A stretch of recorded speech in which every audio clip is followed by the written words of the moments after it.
Hello guys, अस्सलाम वालेकुम। Welcome to my today special program. जनाब, आज मैं आपके लिए बहुत ही इंटरेस्टिंग, दिलचस्प, मज़ेदार और एनर्जी से भरपूर रियल स्टोरी लेकर आई हूँ। ये कहानी मुझे मेरी अम्मी जान ने सुनाई। मुझे वो अच्छी लगी, बल्कि बहुत ही अच्छी लगी। सोचा क्यों ना आप गाइस के साथ इसे शेयर कर लिया जाए। गाइस, कहानी को शुरू करने से पहले आपको बताती चलूँ कि इस कहानी का जो किरदार है, आजकल वो रूस में अपने बीवी बच्चों के साथ एक लग्जरी लाइफ गुजार रहा है। वो कैसे, शायद आपके भी दिमाग में ये सवाल गर्दिश कर रहा होगा कि वो छोटे से कस्बे का एक नालायक बच्चा जो पढ़ाई में 0/0 लेकर आता, घर के अंदर उसे आखिरी मुसीबत नाम से पुकारा जाता, वो कैसे यूरोप पहुंच गया। गाइस, ये एक बड़ी लंबी कहानी है, इसे मैं किस्तों में बयान करूंगी। गाइस, इस कहानी का जो किरदार है, इसको मैं पर्ची नाम से पुकारूंगी। चलो शुरू करते हैं। गाइस, एचआर बहुत ही गरीब माँ बाप का बेटा था। वो कुल 7 बहन भाई थे, उनमें से एचआर सबसे छोटा था। यही वजह थी कि घर वाले उसे आखिरी मुसीबत कहकर पुकारते। आखिरी मुसीबत उसका निकनेम था।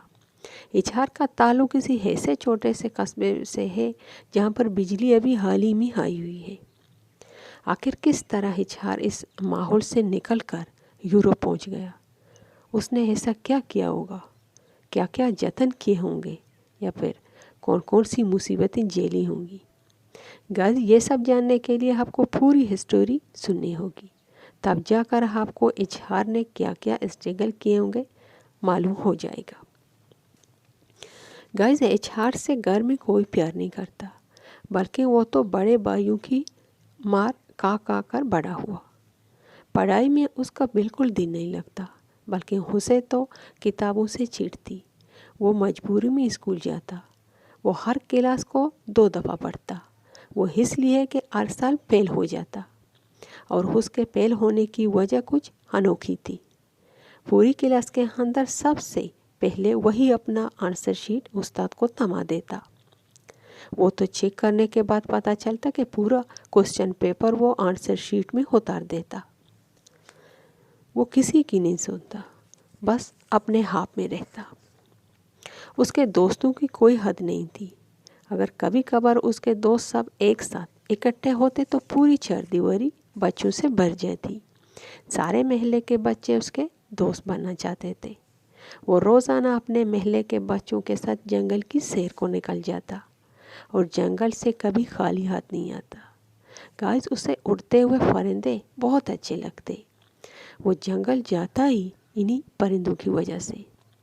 घंटों वहाँ पर बैठता ताकि चिड़ियों की माँ घोंसला छोड़ दे, और वो उनके बच्चों में से एक बच्चा उठा लाता, और फिर उन चिड़ियों के बच्चों को माँ बनकर पालता।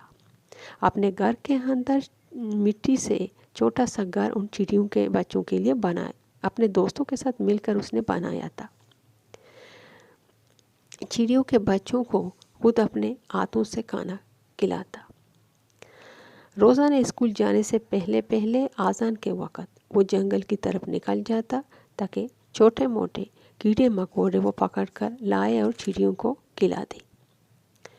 ज़रूर आप सोच रहे होंगे कि बस इतना आवारा होने की वजह से ज़रूर उसमें कोई बुरी आदत भी होगी, मगर ऐसा कुछ नहीं था।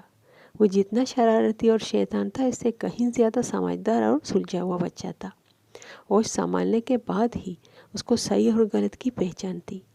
इतना आवारा और लफंगा होने के बावजूद उसने कभी कोई गलत काम नहीं किया। वो दोस्तों का दोस्त और दुश्मनों का दुश्मन था। अगर एक इंसान उसके साथ हमदर्दी प्यार से पेश आता तो उसके बदले में उसे अपने कंधों पर उठा लेता। यानी मेरे कहने का मतलब है कि वो बहुत ही मेहरबान और शफीक बच्चा था। इसके बावजूद कि उसे अपने घर में कोई प्यार नहीं करता, मगर वो सब का ख्याल रखता। गाइस, एक दफ़ा क्या हुआ कि वो रोज़ाना की तरह घर से जंगल की तरफ निकल गया। पहले तो वो स्कूल टाइम से पहले पहले आ जाता, मगर उस दिन वो नहीं आया। घर वालों को लगा कि कोई दोस्त वगैरह मिल गया होगा, वहीं पर शायद बैठा होगा और दोपहर तक आ जाएगा। सारे घर वाले जो है अपने अपने कामों पर लग गए, और किसी का ध्यान भी उसकी तरफ नहीं गया।